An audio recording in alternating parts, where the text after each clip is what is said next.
Salve, Wanyambe. Selamat pagi saudara-saudari yang dikasihi Kristus. Mari kita mengawali hari baru dengan mendengarkan firman Tuhan yang diambil dari Injil Lukas pasal 11 ayat 29 sampai dengan 32. Tuhan bersamamu. Inilah Injil suci menurut Lukas. Sekali peristiwa, Yesus berbicara kepada orang banyak yang mengurumuni dia.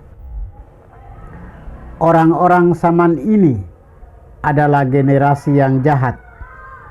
Mereka meminta suatu tanda, tetapi kepada mereka tidak akan diberikan tanda selain tanda Yunus.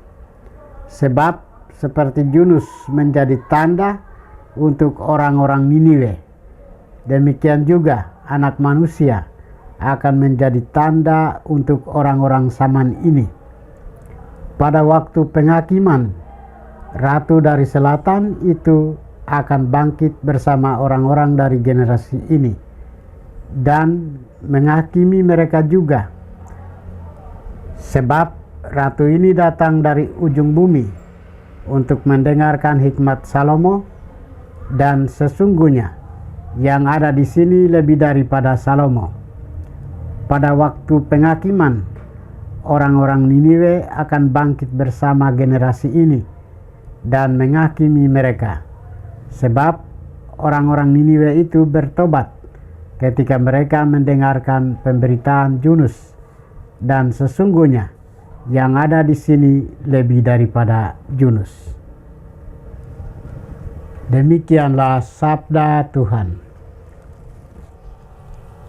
Saudara-saudari yang dikasihi Kristus, tema kita hari ini adalah kehadiran Yesus sebagai tanda terbesar Allah sepanjang masa. Firman Tuhan datang kepada Yunus untuk kedua kalinya. Pergi ke Niniwe dan menyerukan pertobatan. Pesannya singkat dan keras, yaitu 40 hari lagi maka Niniwe akan ditunggal balikan. Namun responnya luar biasa. Dari raja hingga rakyat, mereka berpuasa, mengenakan kain kabung, dan berbalik dari kejahatan. Ketika Allah melihat perubahan hati dan perilaku mereka, Ia membatalkan malapetaka. Allah menghargai kerendahan hati dan membuka pintu pengampunan bagi yang sungguh bertobat. Dalam Injil, Yesus menghadapi generasi yang meminta tanda, tetapi tetap tidak percaya. Ia menegur mereka dan menunjuk pada tanda Yunus. Seperti Yunus yang menjadi tanda pertobatan bagi Niniwe, demikian pula Yesus, bahkan lebih besar dari Yunus dan Salomo, yang hadir sebagai tanda keselamatan.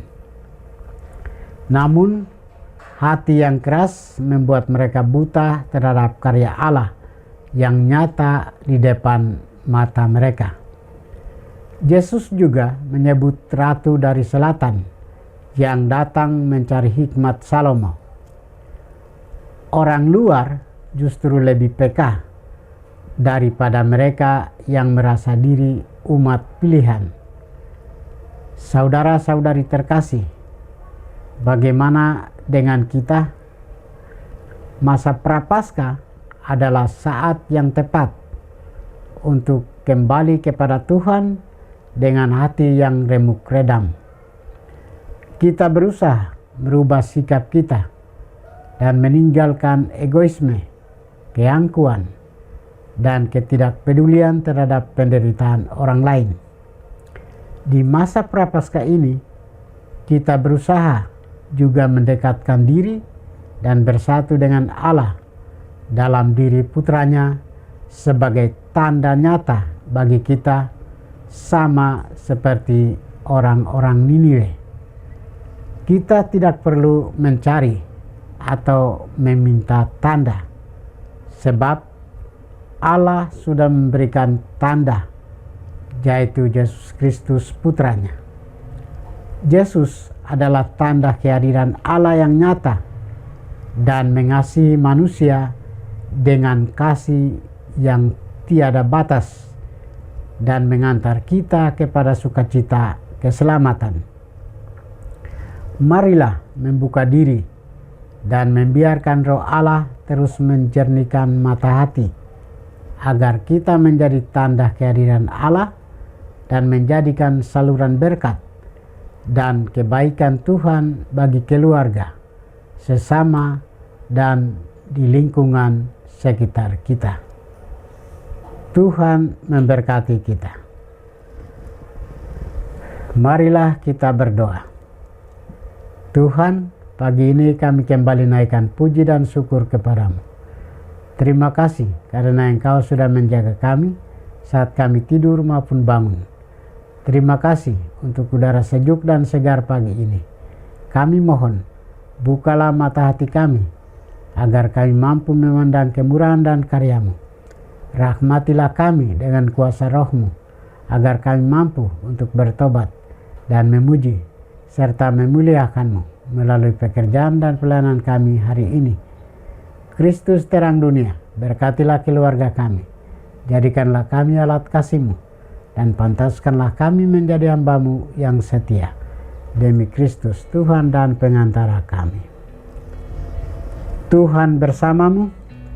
Semoga kita sekalian, orang-orang yang kita kasih dan doakan, seluruh aktivitas kita hari ini dibimbing, dilindungi, dan diberkati oleh berkat Allah yang Maha Kuasa, Bapa dan Putra dan Roh Kudus.